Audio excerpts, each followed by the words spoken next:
Fifth grade students in Carlie Kinzey's art class at Richard Bowling Elementary are spending Youth Art Month creating their own identity masks. After making the masks out of paper mache and painting them, these young artists worked diligently to find images to put on the masks that symbolized their inner and outer identity.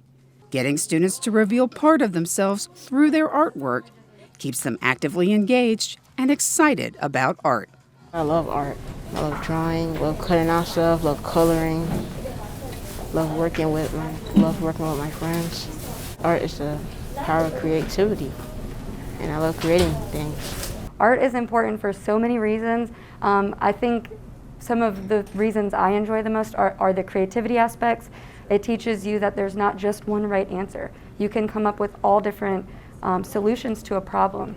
And it really helps students to represent themselves and be able to say that without using words. We get to draw, we can paint, we can make stuff that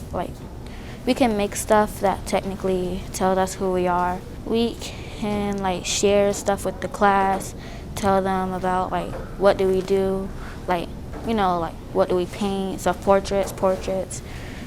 You can tell them the colors we like. I like art because I can show my feelings. Well, it's important because some people, they're afraid to show how they feel. So you can show it through your art without being afraid to show.